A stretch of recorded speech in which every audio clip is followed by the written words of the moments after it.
నమస్తే. ఇన్నాళ్ళు నన్ను సపోర్ట్ చేస్తూ, ఎంకరేజ్ చేస్తూ మీ ప్రేమని నాకు అందిస్తున్న ప్రతి ఒక్కరికి కృతజ్ఞతలు. అలాగే ఈ వీడియో కూడా ఖచ్చితంగా మీకు ఉపయోగపడుతుంది. లైక్, షేర్ అండ్ సబ్స్క్రైబ్ చేసి మీ సపోర్ట్‌ని నాకు అందించండి. అలాగే ఈ వీడియో పట్ల మీకున్న అభిప్రాయాన్ని కామెంట్ సెక్షన్‌లో కామెంట్ చేసి తెలియజేయండి. ఇప్పుడు వీడియోని చూద్దాం. నమస్తే. Welcome to our channel. నేను పద్మిని. ముందుగా ప్రేక్షకులందరికీ శ్రీ క్రోధినామ సంవత్సర ఉగాది శుభాకాంక్షలు. ఉగాది అంటేనే ప్రథమంగా మనకు గుర్తొచ్చేటటువంటి అంశం పంచాంగ శ్రవణం. ఖచ్చితంగా పంచాంగ శ్రవణం చేస్తాము. అలాగే ఈ సంవత్సరం పాటు అంటే ఈ ఉగాది నుంచి వచ్చే ఉగాది వరకు కూడా గ్రహచారం ఎలా ఉంది, గ్రహాలు ఇచ్చేటటువంటి ఫలితాలు ద్వాదశ రాశుల వాళ్ళకి ఎలా ఉంది అనేది ఖచ్చితంగా తెలుసుకునేటటువంటి ప్రయత్నం చేస్తాము. ఒకవేళ ప్రతికూల ఫలితాలని ఇస్తున్నట్టయితే ఖచ్చితంగా తీసుకోవాల్సినటువంటి జాగ్రత్తలు తీసుకుంటూ దైవారాధనని ప్రత్యేకంగా చేసుకుని స్మార్ట్ వేలో వచ్చేటటువంటి కష్టాల నుంచి బయటపడే ప్రయత్నం ఖచ్చితంగా చేస్తాము. మరి ఈ రోజు కూడా మనకి క్రోధినామ సంవత్సర ఫలితాలని అందించడానికి మనతో పాటు ఇద్దరు ఆధ్యాత్మికవేత్తలు సిద్ధంగా ఉన్నారు. ఒకరు లలిత ఉపాసకులు, వాస్తు జ్యోతిష పండితులు బ్రహ్మశ్రీ నానాజీ పట్నాయక్ గారు, అలాగే సూర్య ఉపాసకులు విక్రమాదిత్య గారు. మరి వీరిద్దరూ కూడా ఒకరు ద్వాదశ రాశులకి కూడా గ్రహచారం ఎట్లాంటి రిజల్ట్స్ ఇస్తోంది అనేది తెలియజేయబోతున్నారు. అలాగే మనకున్నటువంటి వెజిటబుల్ థెరపీని ఆధారంగా చేసుకుని కూరగాయలతో ఎట్లా మనకు వచ్చేటటువంటి సమస్యల నుంచి అధిగమించవచ్చు అనేది విక్రమాదిత్య గారు తెలియజేస్తారు. మరి కార్యక్రమాన్ని మొదలు పెడదాం. ముందుగా ఇద్దరికి నమస్కారం అండి. ముందుగా మీ ఇద్దరికి క్రోధినామ సంవత్సర ఉగాది శుభాకాంక్షలు. మన ప్రేక్షకులందరికీ కూడా క్రోధినామ ఉగాది శుభాకాంక్షలు. అయితే ఈ సంవత్సరం క్రోధినామ సంవత్సరం అయినందుకు ఎటువంటి బ్యాడ్ ఎఫెక్ట్స్ కలగకుండా ఉండాలి, అందరికీ శుభం కలగాలని మనస్ఫూర్తి కోరుకుంటున్నాను. మీ విషెస్ కూడా సౌర కుటుంబ సభ్యులందరికీ కూడా క్రోధినామ సంవత్సర ఉగాది శుభాకాంక్షలు. అందరూ కూడా ఆయురారోగ్యాలతో అష్టైశ్వర్యాలతో సూర్యనారాయణమూర్తి పరిపూర్ణమైనటువంటి అనుగ్రహంతో హాయిగా ఆనందంగా జీవించాలని మనస్ఫూర్తిగా కోరుకుంటూ, అంటే ఇక్కడ క్రోధినామ సంవత్సరం అంటే తన కోపమే తన శత్రువు కాబట్టి అందరం కూడా దాన్ని అదుపులో ఉంచుకోగలిగితే ఈ సంవత్సరం అందరికీ శుభదాయకంగా అవుతుందని మనసా వాచా కర్మేణ ఆశిస్తున్నాను. Thank you so very much. Last time కూడా మీ ఇద్దరు కాంబినేషన్ లో చేయటం జరిగింది శోభకృత్ నామ సంవత్సరం. అయితే శోభకృత్ నామ సంవత్సరం మనందరికీ తెలిసిందే ఎంత శోభాయమానంగా సంవత్సరం మొత్తం వెళ్ళిందో. ఎందుకంటే రామచంద్ర ప్రభుకి అక్కడ ఆయన ఇంటికి ఆయన తిరిగి వచ్చేసినటువంటి సందర్భం ఉంది. శోభకృత్ నామ సంవత్సరం నిజంగానే అద్భుతమైనటువంటి నామ సంవత్సరం. అయితే ఈ పేరు చూస్తే ఒకంత వెన్నులో నుంచి ఒక వణుకు పుడుతోందా అని అనిపిస్తోంది. ఎందుకంటే ఈ క్రోధం ఉండకూడదనే కదా, క్రోధాన్ని ఖచ్చితంగా జయించాలి కదా. మరి ఇదేమన్నా ఈ సంవత్సరం ఆ నామానికి ఏమైనా సార్థకత ఏమైనా చేసుకుంటుందా sir? What is your opinion? ఖచ్చితంగా. ఎందుకంటే మనం జనవరిలో న్యూ ఇయర్ ఫలితాలు చెప్పేటప్పుడే ఫిబ్రవరి నుంచి ఇక్కడ మనం ప్లానటరీ పొజిషన్స్ కూడా వేసింది. అందుకే ఈ కుజుడు అంటే గొడవలకు కారకుడు, రవి అంటే అధికారానికి కారకుడు, వీళ్ళిద్దరికీ శత్రుగ్రహాలు అంటారు వీటిని. అంటే వీళ్ళిద్దరు నిజంగా శత్రువులను కాదు, different energies, fiery energy, cold energy. రెండు దగ్గర ఉంటే ఎలా ఉంటుంది? ఇప్పుడు చూడండి, మనం ఏదైనా పెనం మీద వాటర్ వేసాము, చిర్రమంటుంది.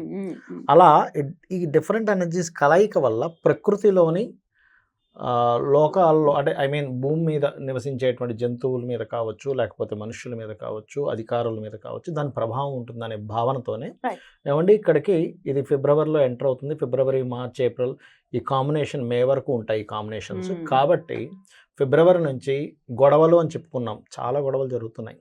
మీరు బయట చూసినట్లయితే యుద్ధ వైఖరి పెరుగుతుంది. ఎందుకంటే క్రోధినామ సంవత్సరానికి అధిపతి కుజుడు. ప్రధానంగా యుద్ధం చేయాలి అంటే ఒక విషయం ఏదైనా మనకి ఇప్పుడు ఒక విషయం జరిగినప్పుడు మాట్లాడుకోవచ్చు, గొడవ పెట్టుకోవచ్చు. కానీ క్రోధినామ సంవత్సరానికి ఉన్నటువంటి కుజుడు అధిపతి అయినందుకు గొడవకే ఫస్ట్ ప్రయారిటీ ఇస్తారు, ప్రయారిటీ ఇస్తారు. ఎగ్జాక్ట్లీ. మీరు గమనించినట్లయితే చూడండి, ఇక్కడ ఇప్పుడు అంటే శుక్రుడు మనం ఇక్కడ వేసాం, బట్ ఇక్కడ తిరుగుతాడు, సంవత్సరం మొత్తంలో మారిపోతుంటాడని మనం వేయలేదు. పర్టికులర్గా మనం కుజుడిని, రవిని ఎందుకు వేసామంటే ఈ కలయిక ఉందని. అందుకే ఫిబ్రవరి నుంచి ఇప్పుడు జల ప్రదేశాల్లో హైజాక్లు అవ్వడం కానీ, లేకపోతే మనకి చూడండి బుధుడు మొన్న ఇక్కడ నిలిచిపడ్డప్పుడు కూడా గమనించినట్లయితే స్కామ్, దాని ఏమంటారు, షేర్ రిలేటెడ్ సంబంధించిన స్కామ్స్ అవ్వడం కానీ, షేర్స్ కారకుడు బుధుడు కదా. అందుకని ఏంటంటే అధికారులు మనం అసలు ఊహించినటువంటి మార్పులు ఇంకా చాలా ఉన్నాయి.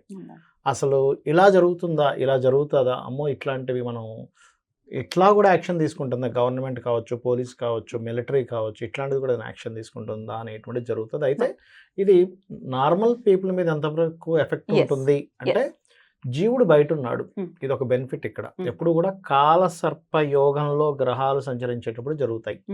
అయితే ఇందులో యాజ్ పర్ నాడీ ఆస్ట్రాలజీ పరంగా జీవుడు అంటారు గురువుని. బయట ఉన్నందుకు కొంచెం జనాలు దానిలో నుంచి బయటకు వస్తుంటారు. Okay.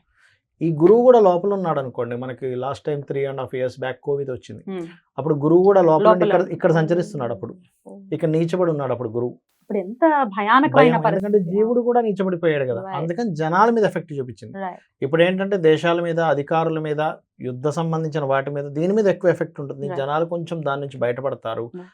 కాకపోతే ఇక్కడ నేను చెప్పేది ఏంటంటే ఈ కాంబినేషన్ ఉన్నప్పుడు సహజంగా ఎక్కడైనా ఇరుక్కొని ఏ బాంబు పేలుల్లో ఇట్లాంటివి ఇరుక్కోకుండా ఉండాలంటే అమ్మవారిని తలుచుకోవడము, లేకపోతే సూర్యుల్లోనే అమ్మవారిని చూసుకుంటూ చేయడము, చండీ పారాయణం చేయడము, ఏదైనా ఒక శక్తి దేవత ఆలయాలు, ఆంజనేయ స్వామి టెంపుల్కి వెళ్ళడం, లేకపోతే సుబ్రహ్మణ్యేశ్వర స్వామి ఆలయానికి వెళ్ళడం చేయడం ద్వారా ఈ యొక్క పరిస్థితి నుంచి బయటపడతారు. తప్పకుండా సరే. ఇది అయితే కామన్ పీపుల్ కి ఎట్లాంటి రిజల్ట్స్ ఇస్తుంది అనేది మన మెయిన్ మోటో కూడా ఈ ప్రోగ్రామ్ చేయడానికి. ఎగ్జాక్ట్లీ. సో ఒక్కొక్క రాశి వైజ్ గా కూడా ఒకసారి మాట్లాడుకుందాం. అంతకన్నా ముందు క్రోధినామ సంవత్సరం మరి పేరు భయానకంగా ఉంది, అది డెఫినెట్ గా సార్థకం చేసుకుంటుంది అని అంటున్నారు. కాబట్టి వాట్ ఈస్ యువర్ ఒపీనియన్? ఆయన చెప్పినట్టు కుజుడు యొక్క ప్రభావం అధికంగా ఉంటుంది కాబట్టి కుజుడు అగ్ని నక్షత్రంగా తీసుకుని మేషాన్ని అగ్ని రాశిగా తీసుకున్నప్పుడు వృచ్చికం కూడా అంతే కదా సార్. ఆ వృచ్చికం కూడా వృచ్చిక మేషాలకు అగ్ని జల రెండు కలయి కాంబినేషన్. ఇది ప్రధానంగా అంటే మనలో ఉండేటువంటి అగ్నితత్వాన్ని పెంచుతూ ఉంటుంది. దాన్ని శాంతింపజేసుకోవడానికి కుజుడికి ప్రధానంగా ఉన్నటువంటి కూరగాయలు మనం ప్రధానంగా తీసుకునేది బూడిద గుమ్మడికాయ గురించి మాట్లాడుతూ ఉంటాం. అంటే కడుపు మంట, కడుపులో మంట, ఇవి రెండు కూడా అగ్రెసివ్ అయ్యే అవకాశం ఉంటుంది. అంటే తన కోపమే తన శత్రువు అంటారు. క్రోధినామ సంవత్సరంలో విపరీతమైనటువంటి కోపతాపాలకి అవకాశం ఎక్కువగా ఉంటుంది కుజుడు ప్రధానంగా తీసుకోవడం. ఇప్పుడు మనం ఈ ఎపిసోడ్ మంగళవారం చేస్తున్నాం, మనకి క్రోధినామ సంవత్సరం కూడా మంగళవారం వస్తుంది. కుజుడు ఆధిపత్యం తీసుకోవడానికి ఇది కారణం అవుతుంది. అంటే సిమ్టమ్స్ నేచర్ మనకి చెప్తుంది, కొంచెం జాగ్రత్తగా ఉండండి. అంటే ఇప్పుడు మనం ఆ అగ్నిని తట్టుకోవాలంటే వరుణ దేవుడిని ఆశ్రయించాలి, అంటే చల్లదనాన్ని మనకి తీసుకోవాలి. అందులో గుమ్మడికాయ, బూడిద గుమ్మడికాయకు ఉన్నటువంటి తత్వం అగ్నితత్వం అయినా అది ఉష్ణైన శీతలం అంటారు.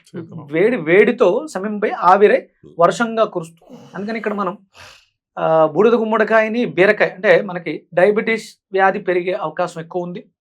అలాగే గ్యాస్ట్రిక్ ఎసిడిటీ సమస్యలు విపరీతంగా ఇబ్బంది పెట్టే పరిస్థితుల్లోనే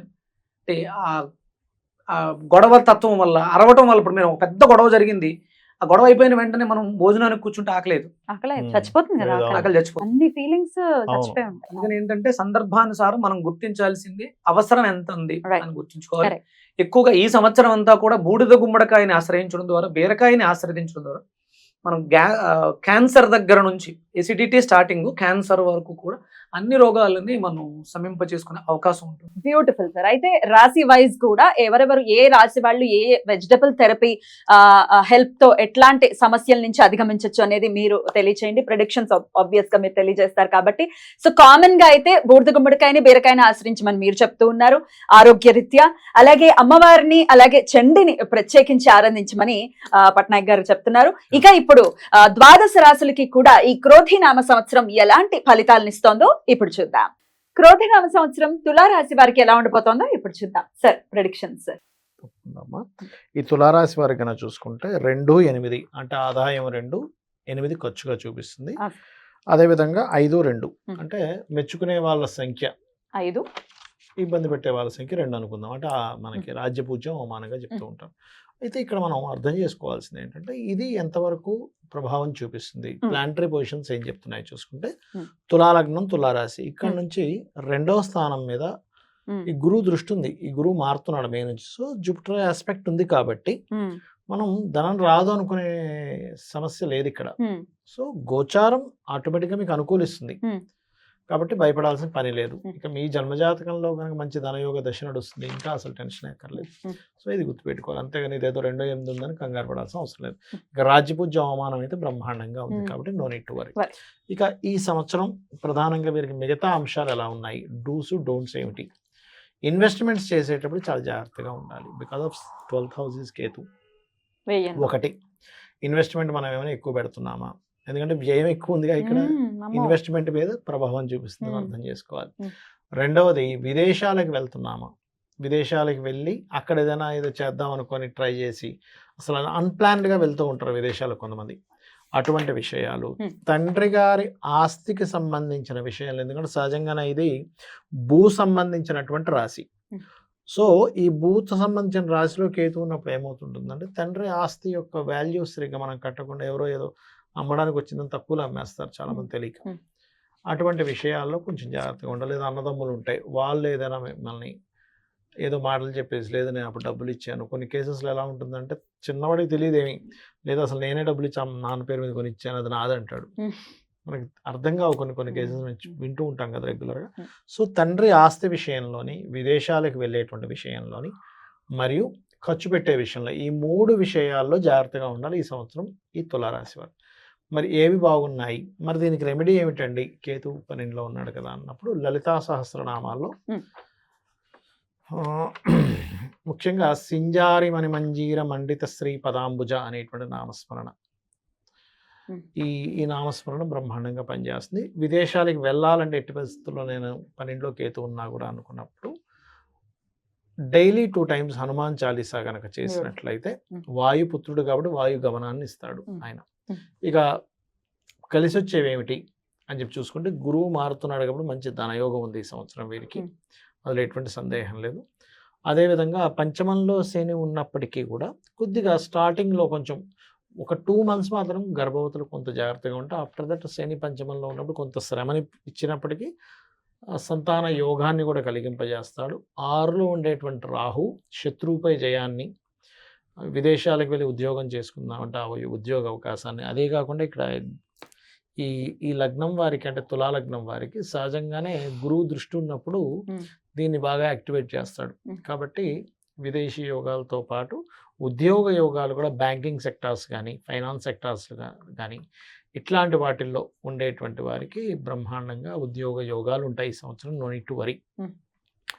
కాకపోతే ఇక్కడ health related point of view కనుక చూసుకున్నట్లయితే కొంచెం పాదాలు మంటలు రావడం కానీ, 12లో కేతువు కదా కాబట్టి పాదాలు మంటలు రావడం కానీ ఇట్లాంటివి కలిగింపజేస్తుంది పర్టికులర్గా. అండ్ ఇంకోటి ఏంటంటే పర్టికులర్గా ఇక్కడ కొంచెం హోమ్ లోన్స్ లభిస్తాయి ఈ సంవత్సరం. కాకపోతే కొన్నిసార్లు చూడండి, కొంతమంది తల్లిదండ్రుల్ని కూడా విదేశాలకు తీసుకెళ్దాం అనుకుంటారు, అలాంటివి కూడా యోగిస్తాయి ఇక్కడ చూసుకుంటే ఈ కాంబినేషన్స్ ఉన్నప్పుడు సర్వసాధారణంగా. Because of 4th house lord ప్రొసీడింగ్స్లో రాహు ఉన్నాడు అంటే ఆ 2 కలయిక వస్తుంది, మదర్ అండ్ విదేశీ సంబంధం అనేటువంటిది కలుస్తుంది కాబట్టి. అండ్ అట్లాగే మిగతా అంశాలు కానీ చూసుకున్నట్లయితే సంతాన అభివృద్ధి కొంతవరకు ఉంది, బట్ స్లోగా ఉంటుంటుంది. కొంచెం సంతానం ఆలస్యంగా వీళ్ళ యొక్క ఇది ఉంది అనే చిన్న స్ట్రెస్ ఉంటుంది 5th house సాటర్న్ వల్ల, మరొకటి ఏం కాదు. ఉద్యోగము లాభాలు కూడా బాగానే ఉన్నాయని చెప్పుకోవచ్చు, కాకపోతే బాగుందని అనుకోవచ్చు. కాకపోతే ఈ సంవత్సరం వీళ్ళు ఇంట్లో ఉండడం తక్కువ, బయట ఎక్కువగా తిరుగుతూ ఉంటారు, వేరే ప్రదేశాల్లో ఎక్కువగా తిరుగుతూ ఉంటారు వీళ్ళు. బికాజ్ ఆఫ్ ఈ గృహస్థానానికి కారకుడైన శని ఉన్న స్థితి అలా ఉంది. కుంభరాశిలో ఉన్నప్పుడు ఇలాంటి ఫలితాలు ఇస్తాడు. అండ్ అలాగే 3rd లార్డ్ యొక్క సంబంధం దృష్టి చూడడం కానీ, దాని తర్వాత 2nd house అంటే సంపాదన కోసం రకరకాల ప్రదేశాలకు వెళ్ళడం కానీ, ఇంట్లో ఉండకుండా రోమింగ్ కానీ ఇస్తాడు ఇక్కడ పర్టికులర్గా. ఇక వీళ్ళకి ఎక్కువగా ఆరాధించాల్సిన దేవతా స్వరూపము కాళికా అమ్మవారి యొక్క ఆరాధన చేసుకోవడం చాలా రైట్ సార్. Beautiful sir. మీరేమంటారు సార్? పాదాలకు అరికాళ్ళకి సంబంధించి మంటలు ఖచ్చితంగా సూచిస్తుంది కాబట్టి చెప్తున్నప్పుడు ఇక్కడ నేను నాకు అనిపించి రాసిన దాంట్లో అరటికాయని రాశా, ఆయన మాట్లాడుతున్నప్పుడు రాస్తే ఆయన మళ్ళీ పాదాలకు మంటలు, సర్క్యులేటరీ డిజార్డర్ వచ్చే అవకాశం ఏర్పడుతుంది. అది వాయుమండల వ్యవస్థ సర్క్యులేషన్ కిందకి వెళ్తుంది కానీ పైకి రావట్లేదు. రక్తం నిలబడిపోవడం వల్ల వెరికోస్ వెయిన్స్, హార్ట్కి సంబంధించిన పంపింగ్ లో ఇబ్బందులు ఉండడం, డీబీటీ, డీప్ వెయిన్ థ్రాంబోసిస్, ఇవన్నీ కూడా మనలో సర్క్యులేటరీ వ్యవస్థని పాడు చేసే గ్రహస్థితి కనిపిస్తుంది. అందుకని దాని మీద మనం ఎక్కువ శ్రద్ధ పెట్టాల్సి ఉంటుంది. అంటే గుండెకు సంబంధించిన సమస్యలు వచ్చే అవకాశం అధికంగా ఉంది, దాని మీద దృష్టి పెట్టాలి. అలాగే వీళ్ళు అధికంగా తీసుకోవాల్సింది పచ్చి అరటికాయని జ్యూస్గా తీసుకోవడం ద్వారా ఆయన అరికాళ్ళలో మంటలు, కాళ్ళకు సంబంధించి సర్క్యులేటరీ దానికోసం అంటే ఆయన చెప్తున్నప్పుడు అందుకే రాస్తున్నాం.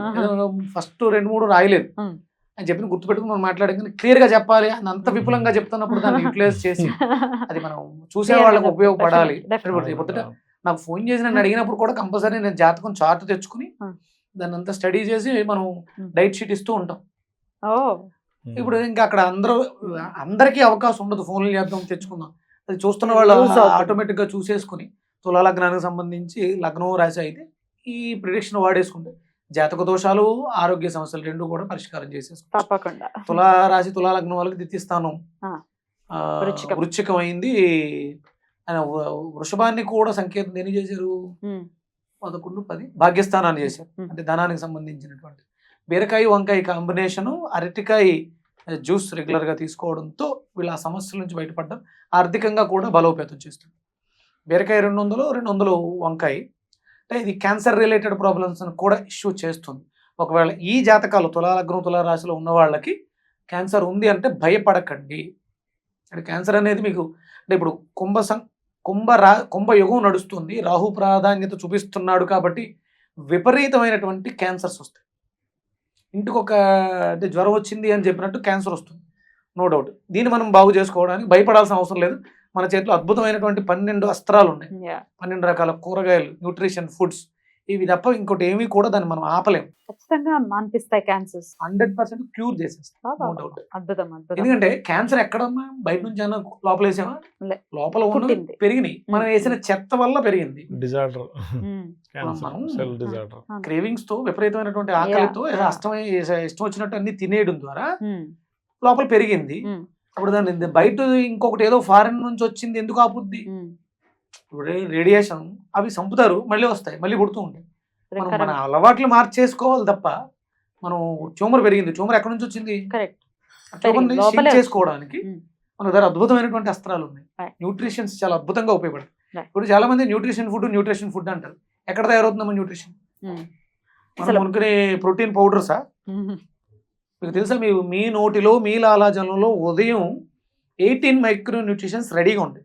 మనం పళ్ళు తోమేసి పాడేస్తాం మామూలుగా అయితే. శుభ్రంగా chemical తో water దాన్ని తాగాలి. పాడు చేసి ఊసేస్తాం. అసలు అయితే మామూలు మంచినీళ్ళు తాగాలి ఇమ్మీడియట్ గా అని అంటారు మన- పెద్దవాళ్ళు కూడా మన చెప్తారు. దగ్గర మనకి చెంబుతో మంచినీళ్ళు పెట్టుకోవడం అనేది సాంప్రదాయం. ఎందుకంటే పొద్దుటే లేచిన వెంటనే ఈ న్యూట్రిషన్స్ మనకు ఉపయోగపడాలి, Right. ఆరోగ్యాన్ని ఇవ్వాలి మనం అవేమో ఉమ్మేసేస్తున్నాం. అని మళ్ళీ మెడికల్ షాప్ లో అట్లా కొనుక్కుంటాం. అంటే ఉదయం నిద్ర లేచిన వెంటనే భౌతికతలో కూడా ఉంటుంది. ఉమ్. లేచి అలా అక్కడే అలా కూర్చొని నాలిక పైకి పెట్టి ధ్యానం చేయాలి. అప్పుడు ఏమవుద్ది, అదంతా లోపలికి లోపలికి వెళ్తుంది. లోపలికి tongue to the వెళ్తుంది. palate. Yeah. అది లోపల నాలుగు నంబర్లో పెట్టడం అనేది. పెట్టి ధ్యానం గనక ఎంత ఏజ్ ఉందో అన్ని నిమిషాలు గనక చేస్తే ఆరోగ్యం లాలాజలం ఎక్కువ ఊరుతుంది, వాటర్ లోపలే ఊరుతుంది. వచ్చి ఉమ్. ఈ మైక్రో న్యూట్రిషన్స్ తో కలిసి లోపలికి లోపలికి వెళ్తాయి. వెళ్తుంది. బాబా. భూమిలో 18 రకాల మైక్రో న్యూట్రిషన్స్ ఉన్నాయి. అది అవి మొక్కలు స్వీకరించి మనకి ఇస్తాయి పదార్థాల ద్వారా. మనలో 18 రకాల మైక్రో న్యూట్రిషన్స్ ఉన్నాయి. మనం పేస్టులతో ఇట్లా పాడు చేసుకుంటాం. అరే రే రే.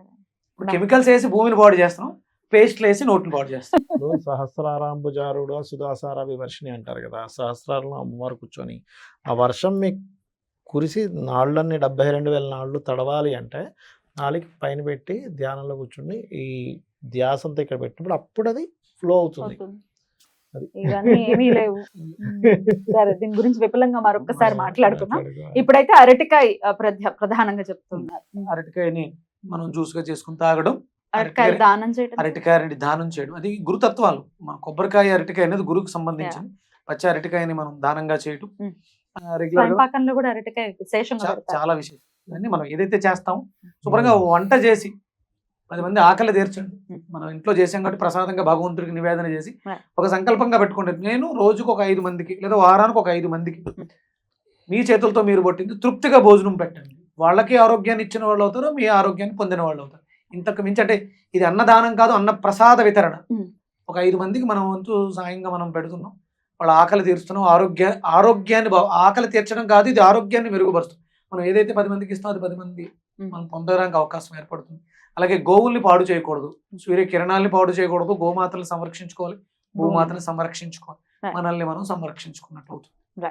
చాలా బ్యూటిఫుల్ గా ఎక్స్ప్లెయిన్ చేశారు. డెఫినెట్ గా చెప్పినటువంటి జాగ్రత్తలు, వెజిటబుల్ థెరపీ నుంచి తీసుకోవాల్సినటువంటి రెమెడీస్ ఇవన్నీ కూడా ఫాలో చేస్తూ తులారాశి వారికి క్రోధినామ సంవత్సరం అద్భుతంగా ఉండాలని మనస్ఫూర్తిగా కోరుకుంటూ ఇక నెక్స్ట్ ఎపిసోడ్ లో వృశ్చిక రాశి గురించి మాట్లాడుకుందాం. Thank you so much sir. Surya నమస్తే. శ్రీమాత్రే నమః.